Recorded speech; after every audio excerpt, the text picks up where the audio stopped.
à tous et à toutes et bienvenue dans l'émission Elle donne de l'intelligence au simple. Donc nous poursuivons notre quête, en tout cas au travers de la parole de Dieu, pour mieux connaître Dieu, mieux nous connaître et vivre la véritable vie que Dieu a prévue pour chacun d'entre nous.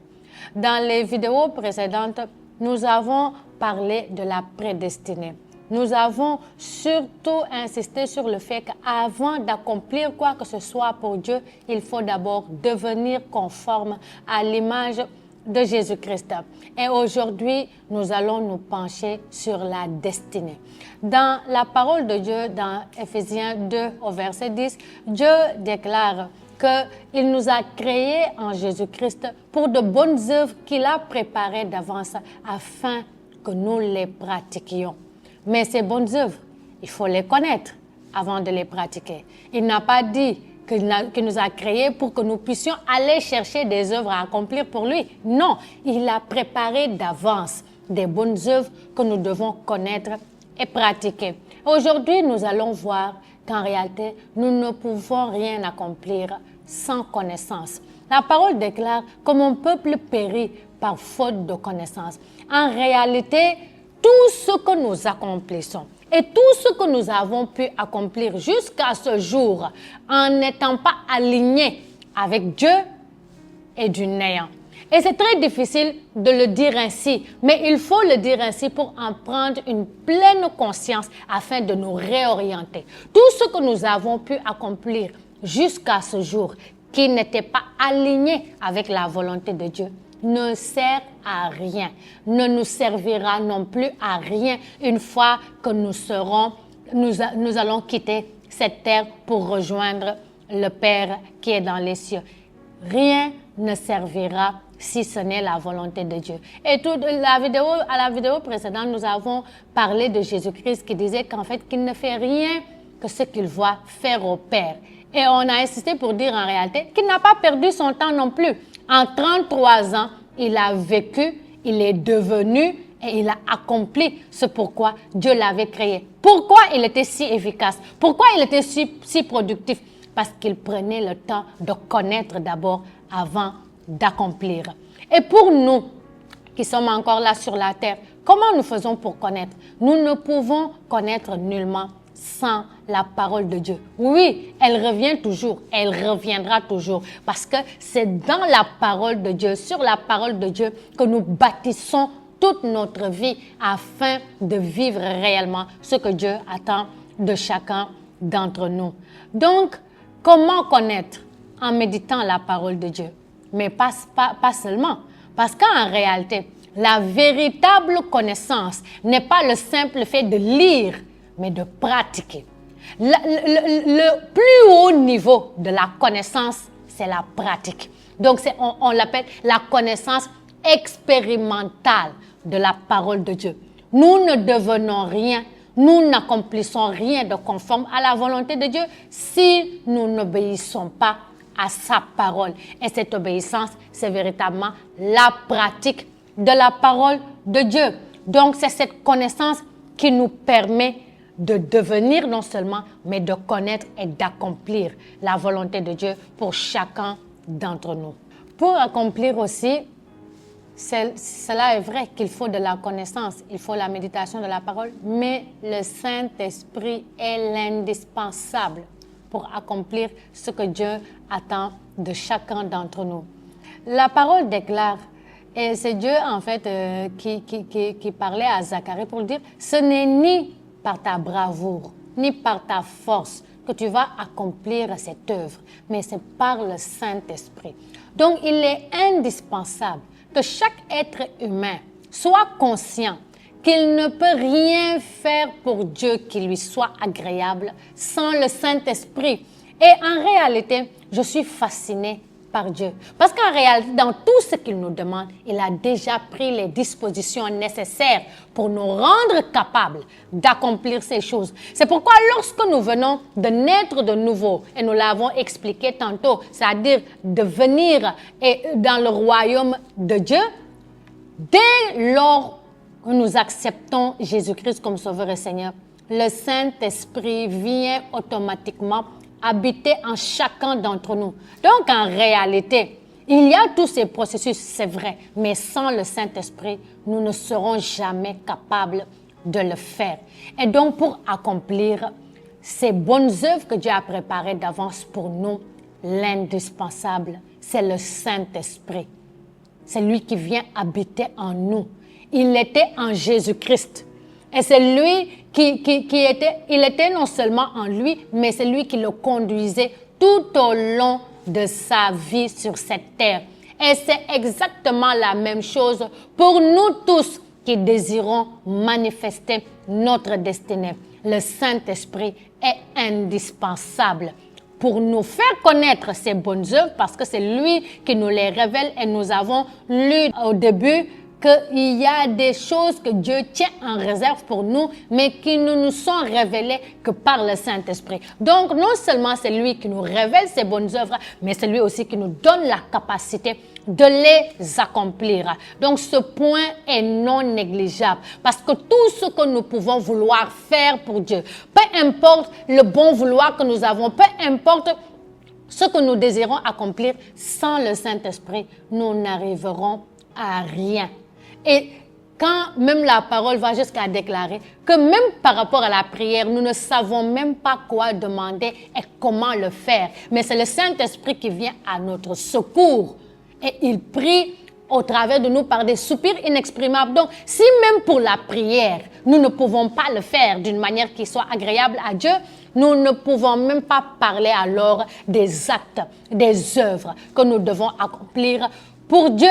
Parce qu'en réalité, comme c'est pour Dieu, ce n'est pas à nous de définir les choses que Dieu aime. C'est à lui de les définir et de nous donner la capacité de les accomplir par son esprit. Mais la conduite par le Saint-Esprit, elle est contraignante, elle est exigeante.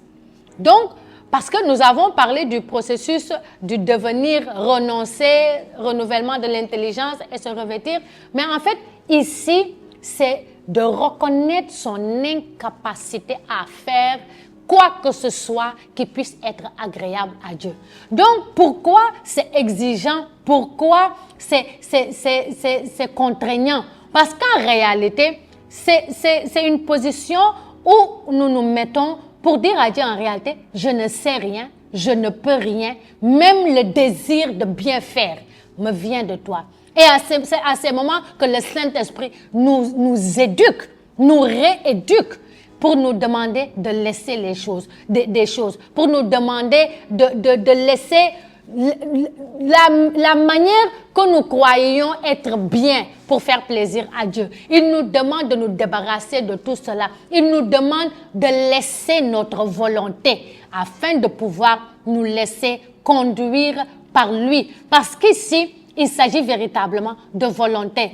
Nous ne sommes pas sans savoir que Dieu nous a créés, c'est vrai, à son image et selon sa ressemblance, mais aussi la volonté de l'être humain ne lui a jamais été enlevée. C'est pourquoi d'ailleurs Adam et Ève ont pu dire non à la parole de Dieu et oui à la parole du diable. Donc le Saint-Esprit vient nous demander de lui livrer notre propre volonté afin de nous conduire, parce qu'il ne peut pas conduire un homme ou une femme qui a envie d'aller à gauche alors que le Saint-Esprit veut que nous allions à droite. Donc les deux volontés ne peuvent pas combiner ensemble. La volonté de Dieu et la volonté de l'être humain ne peuvent pas aller ensemble. Il faille pour tout être humain qui désire accomplir la volonté de Dieu, livrer sa volonté afin de laisser la volonté de Dieu être manifestée complètement. Nous accomplissons aussi notre destinée pour que Dieu soit glorifié. La parole de Dieu déclare dans Jean 15 que nous devons porter du fruit en abondance, afin que notre Père qui est dans les cieux soit glorifié. Et aussi, il dit dans une autre portion de la parole, que votre lumière luise, afin que le monde, en voyant vos bonnes œuvres, puisse glorifier votre Père. Donc, en réalité, c'est réjouissant pour Dieu de nous voir accomplir notre destinée. C'est réjouissant pour Dieu de voir que non seulement nous connaissons ce pourquoi il nous a créés, mais nous pratiquons toutes ces choses par sa grâce et par la conduite du Saint-Esprit. Donc, tout être humain doit être dévoué à vouloir et à accomplir la volonté de Dieu. Parce qu'en réalité, ici sur cette terre, nous pouvons définir nos réussites. Nous pouvons nous dire, en tout cas, pour que je dise à la fin de ma vie que j'ai réussi, il faut telle et telle chose. Sauf qu'en réalité, à la fin de notre vie, un seul jugement fera foi. Et c'est le jugement de celui qui nous a créés. Aucun être humain, ni nous-mêmes, nous serons en position de dire si nous avons réussi ou non. Une seule personne, un seul être sera en mesure de le faire. Et c'est Dieu lui-même. Car il nous a créés pour un but. Et nous serons jugés par rapport à ce but. Donc, en réalité, c'est le moment où vous et moi, nous revenions à notre véritable origine, au véritable but de notre création, parce qu'à la fin de notre vie, un seul jugement fera foi, c'est celui de Dieu et c'est lui, notre Créateur. Et il savait exactement pourquoi il nous créait et pourquoi il nous manifestait sur cette terre. Donc, nous devons manifester notre destinée pour que Dieu soit glorifié. Nous devons aussi manifester notre destinée parce qu'il y a des nations qui doivent marcher à notre suite. Pourquoi? Parce que, nous l'avons dit tantôt, depuis après la désobéissance d'Adam et Ève, l'être humain, l'humanité a été séparée d'avec Dieu. Et le seul moyen d'être réconcilié avec lui, c'est d'accepter Jésus-Christ comme Sauveur et Seigneur. Donc si vous et moi, nous acceptons Jésus-Christ comme Sauveur et Seigneur, que nous rentrons dans son royaume, que nous poursuivons le processus de transformation et que nous nous laissons conduire par le Saint-Esprit pour connaître et manifester notre destinée, il y a d'autres êtres humains qui ne connaissent pas encore cette vie, qui ne connaissent pas encore véritablement l'origine et le but de l'être humain, qui au travers de notre vie vont le découvrir et eux aussi vont se joindre, vont arriver et vont accepter Jésus-Christ comme Sauveur et Seigneur, vont rentrer dans le royaume de Dieu pour manifester à leur tour les bonnes œuvres que Dieu a préparées d'avance pour eux. Donc, il est indispensable pour nous de manifester notre destinée afin que ces nations, ces peuples rattachés à notre destinée puissent eux aussi voir cette lumière, puissent eux aussi découvrir l'être humain dans sa profondeur, l'être humain dans la pensée de Dieu et puissent à leur tour vivre leur véritable vie. Il faut aussi, pour un dernier point, accomplir les bonnes œuvres que Dieu a préparées d'avance pour nous, parce que en parcourant les Écritures, nous ne sommes pas sans savoir qu'au ciel, il y aura des récompenses. Et il n'y aura de récompenses que pour ceux qui ont accompli les œuvres que Dieu a préparées d'avance. Non, ces récompenses ne sont pas destinées à ceux qui font le tour des prisons, à ceux qui donnent de l'aumône le matin. Non, ces récompenses ne sont pas destinées à ceux qui se disent « Non, j'ai un bon cœur, je pars. » Non, non, non, non. Ces récompenses sont directement liées aux bonnes œuvres qui ont été préparées d'avance. Donc, cela nous permet de ne pas être dans l'activisme sur terre. Cela nous permet de ne pas croire être sur le bon chemin alors que non. Cela nous empêche, en tout cas, de vivre véritablement ce que Jésus-Christ a dit dans sa parole. Il y aura des regrets et des grincements dedans. Pourquoi? Parce qu'il y aura des personnes, des hommes et des femmes qui auront cru vivre pour Dieu alors qu'ils vivaient pour toute autre chose que Dieu.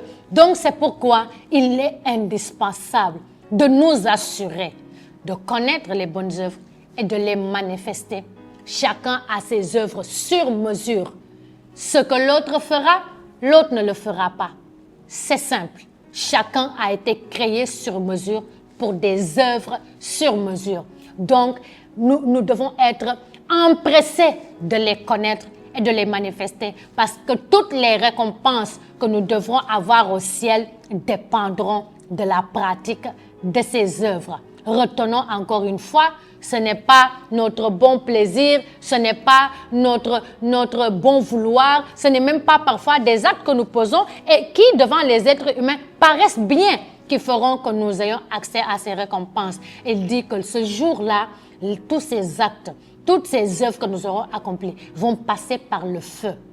Et tous les actes qui seront posés et qui ne sont pas conformes à la volonté de Dieu vont brûler. Et ainsi, il n'y aura point de récompense. Donc, mon frère et ma sœur, je crois que ce temps que nous passons au travers de la parole, à voir l'origine et le but de l'être humain, vont nous faire du bien et vont nous réorienter pour nous placer sur le couloir de notre destinée, afin que vous et moi, nous puissions accomplir exactement ce que Dieu attend de chacun d'entre nous.